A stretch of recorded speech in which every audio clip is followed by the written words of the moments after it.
আমরা এমন একটা দেশে বসবাস করি ভাই, এখানে প্রতিটা মানুষই জানে যে কে মাদকের ব্যবসা করে আর কে মাদক গ্রহণ করে, কিন্তু আমরা কেউই মুখ খুলতে পারি না।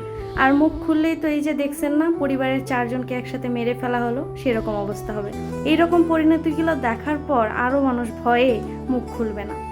অথচ দেখেন, প্রত্যেকটা এলাকার মধ্যে মানুষ মাদক সেবন করতেছে, প্রত্যেকটা এলাকার মধ্যে একটা করে মাদক ব্যবসায়ী আছে।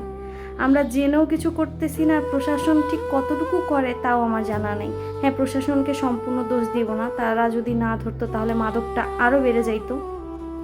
কিন্তু তারা যতটুকু করতেছে অতটুকু তো দেশের জন্য যথেষ্ট না, আরও বেশি কঠোর হইতে হবে ভাই। প্রত্যেকটা এলাকায় যদি রেড করা হয় না, কত হাজার হাজার যে মাদক ব্যবসায়ী আর কত হাজার হাজার যে মাদক সেবনকারী ধরা পড়বে তার কোনো ঠিক নেই। প্রত্যেকটা পরিবারকেও আসলে সতর্ক হওয়া উচিত। শুধুমাত্র যে প্রশাসনই ঠিক করতে পারবে ব্যাপারটা এমন না। যদি পরিবারগুলো ঠিক হতো যে আমার সন্তান রাত্রেবেলা নাই, আমার সন্তান ভোরবেলা নাই, আমার সন্তান কোথায় যাইতেছে, আমার সন্তানের আচরণ এরকম, বিশেষ করে যারা মাদক গ্রহণ করে তাদেরকে দেখলেই তো বোঝা যায়, চেহারার মধ্যেই তো ছাপ পড়ে যায় ভাই। সো এরাও আসলে ঠিকভাবে শাসন করতে পারে না, কি আর বলবো। আমাদের এখন মনে হচ্ছে যে আমরা এই দেশে জন্মগ্রহণ করে একটা পাপ করছি। আমরা আসলে আর কতক্ষণ বেঁচে থাকবো তার কোনো নিশ্চয়তা নাই।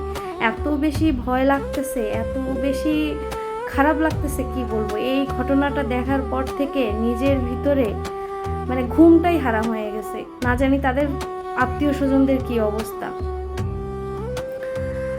আমাদের সবারই আরও সতর্ক হওয়া উচিত, প্রশাসনের আরও কঠোর হওয়া উচিত, আর প্রত্যেকটা মা বাবার আরও বেশি সচেতন হওয়া উচিত। নিজেদের বাচ্চারা কি করতেছে সেটার দায়িত্ব আপনাদের।